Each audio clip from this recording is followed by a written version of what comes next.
सातारा लातूर या रस्त्यावरील मुख्य शहर आणि सातारा सोलापूर जिल्ह्याच्या मध्यभागी असणारं मसवड. या ठिकाणी काल सायंकाळी 7:30 वाजण्याच्या सुमारास मसवड पोलिसांनी अचानक नाकाबंदी केली.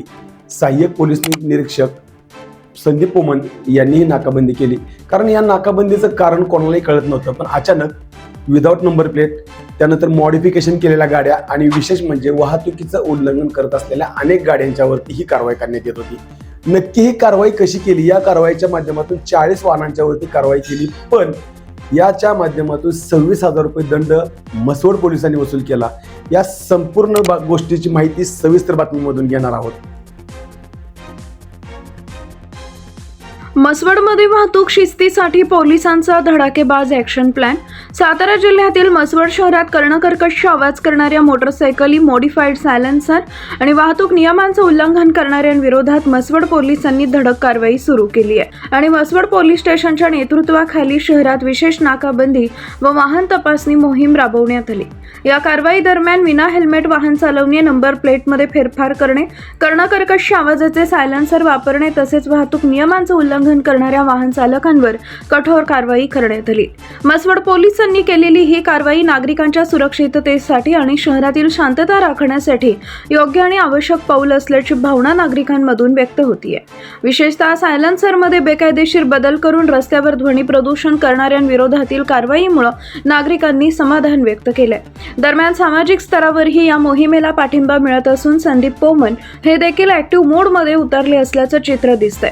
शहरात सुरक्षित वाहतूक व्यवस्था आणि नियमांचं पालन व्हावं यासाठी त्यांनी नागरिकांनी पोलीस प्रशासनाला सहकार्य करावे असं आवाहन केलंय. याच पार्श्वभूमीवर मसवड पोलिसांच्या वतीनं पालकांनाही महत्त्वाचं आवाहन करण्यात आलंय.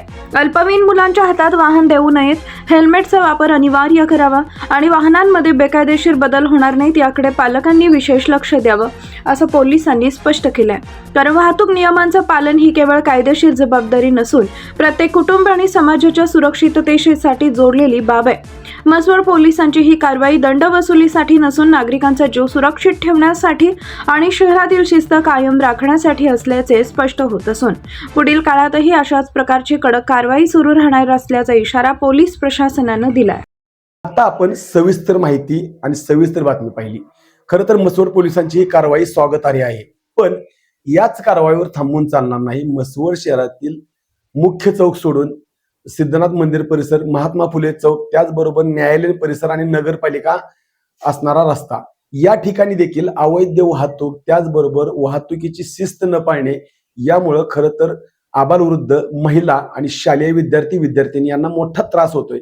त्यामुळं आपला आवाज न्यूजच्या माध्यमातून आम्ही दुसरा एक भाग करतोय आणि या दुसऱ्या भागामध्ये मसवड पोलिसांनी वाहतुकीसाठी आणखी काय काय केलं पाहिजे, ही कारवाई फक्त एका ठिकाणी करून चालणार नाही. म्हणून आपला आवाज न्यूजच्या माध्यमातून आम्ही मसवड पोलिसांना, विशेषतः सहाय्यक पोलीस निरीक्षक संदीप पोमन यांना हेच आवाहन करतोय की ही कारवाई फक्त एका तासापुरती नको. ही कारवाई, या कारवाईपेक्षा वाहतुकीला शिस्त लागणं गरजेचं आहे आणि याबरोबर शिस्तीबरोबर मसवडकरांची यातून सुटका होऊ शकते. त्यामुळं मसवडकरांना जर सुटका पाहिजे असेल तर पोलिसांनी आणि विशेषतः मसवडकरांनी सुद्धा प्रत्येकानं शिस्त पाळली पाहिजे. त्यामुळं दुसऱ्या भागात मसवडच्या शहराच्या अंतर्गत असणारी वाहतूक आणि त्या ठिकाणी असलेली बेशिस्त वाहतूक हे आपण दाखवणार आहोत.